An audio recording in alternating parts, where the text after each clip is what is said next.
क्या गूगल अपना Chrome browser बेचने वाला है? जी हाँ, आपने सही सुना। अमेरिका की सरकार गूगल को मजबूर कर रही है कि वो क्रोम को बेच दे, वो भी जबरदस्ती। लेकिन क्यों? क्या ये सिर्फ एक कानूनी मामला है या फिर इंटरनेट के भविष्य की सबसे बड़ी लड़ाई? चलिए जानते हैं द ग्रेट ब्राउजर ब्रेकअप की पूरी कहानी पूरे विस्तार में। मामला क्या है? अमेरिका के डिपार्टमेंट ऑफ जस्टिस यानी डीओजे ने गूगल पर बहुत बड़ा आरोप लगाया है। उनका कहना है गूगल ने अपने सर्च इंजन का एकाधिकार बनाए रखने के लिए गैर कानूनी तरीके अपनाए हैं। डीओजे चाहता है कि गूगल अपना क्रोम ब्राउजर बेचे क्योंकि इसी के जरिए वो सर्च मार्केट पर अपनी पकड़ बनाए हुए है। अदालत का फैसला और डीओजे की रणनीति। 2023 में अमेरिकी कोर्ट के जज अमित मेहता ने कहा कि गूगल ने एप्पल और सैमसंग जैसी कंपनियों को अरबों डॉलर दिए ताकि उनके डिवाइसेस में गूगल सर्च डिफॉल्ट बना रहे। डीओजे का कहना है कि गूगल ने मार्केट में अपने प्रतिस्पर्धियों को उभरने ही नहीं दिया। अब डीओजे चाहता है एक बड़ा स्ट्रक्चरल बदलाव, क्रोम को बेचवाकर प्रतिस्पर्धा को दोबारा जिंदा करना। क्रोम गूगल के लिए क्यों है इतना जरूरी? क्रोम कोई आम ब्राउजर नहीं है। इसका ग्लोबल मार्केट शेयर है 60 से 66%। क्रोम में डिफॉल्ट रूप से गूगल सर्च सेट होता है। गूगल के जरिए यूजर्स का डेटा जुटाता है और फिर उसी से अपने एड्स बेहतर बनाता है। यानी क्रोम एक ऐसा गेटवे है जो गूगल को हर फ्रंट पर फायदा देता है, सर्च, एड्स, डेटा, सब कुछ। डीओजे का कहना है गूगल का ये कंट्रोल प्रतिस्पर्धा को खत्म कर रहा है और इनोवेशन को रोक रहा है। गूगल की दलीलें। गूगल इस पर पूरी तरह असहमत है। गूगल कहता है हमने कोई जबरदस्ती नहीं की। क्रोम एक बेहतर ब्राउजर है, इसलिए लोग उसे पसंद करते हैं। ब्राउजर बाजार में मजबूत प्रतिस्पर्धा मौजूद है जिसमें सफारी, फायरफॉक्स और एज जैसे विकल्प शामिल हैं। क्रोम और गूगल सर्च का एकीकरण उपयोगकर्ताओं के लिए सुविधा और दक्षता लाता है। क्रोम बना है ओपन सोर्स क्रोमियम प्रोजेक्ट पर जो पूरे वेब इकोसिस्टम के लिए जरूरी है। डीओजे का ये फैसला इनोवेशन और सिक्योरिटी को नुकसान पहुंचाएगा। यह सरकार का अनावश्यक हस्तक्षेप है जो तकनीकी कंपनियों के नवाचार करने की क्षमता को बाधित करेगा। गूगल का मानना है कि डीओजे का यह मुकदमा तकनीकी रूप से त्रुटिपूर्ण है और उपभोक्ताओं के लिए हानिकारक होगा।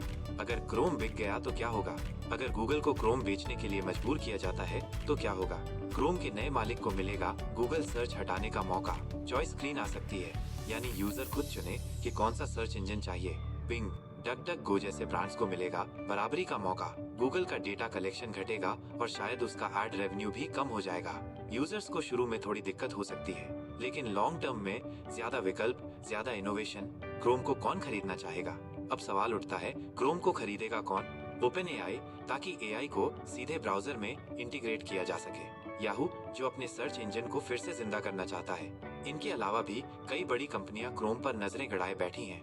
क्रोम का मालिकाना हक मतलब सीधा 60% यूजर बेस का एक्सेस।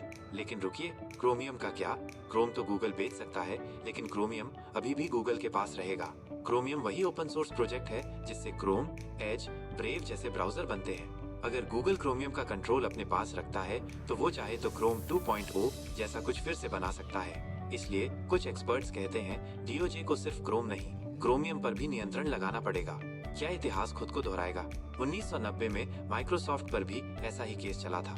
सरकार ने उस पर इंटरनेट एक्सप्लोरर को जबरन विंडोज में शामिल करने का आरोप लगाया था। शुरुआत में माइक्रोसॉफ्ट को 2 हिस्सों में बांटने का फैसला आया, लेकिन बाद में ये फैसला पलट दिया गया। अब डीओजे इतिहास से सीखकर गूगल के खिलाफ और मजबूत केस बना रहा है। यहाँ गूगल का ये भी कहना है कि अगर क्रोम उपयोगकर्ताओं के बीच से हट जाता है तो उन्हें बहुत बड़ा नुकसान होगा। क्रोम ने वर्षों में अपने आप को एक बेहतरीन और भरोसेमंद ब्राउजर के तौर पर स्थापित किया है। यह अपनी गति, सुरक्षा और उपयोगकर्ता के अनुकूल इंटरफेस के कारण आज फ्रंट रनर बना हुआ है।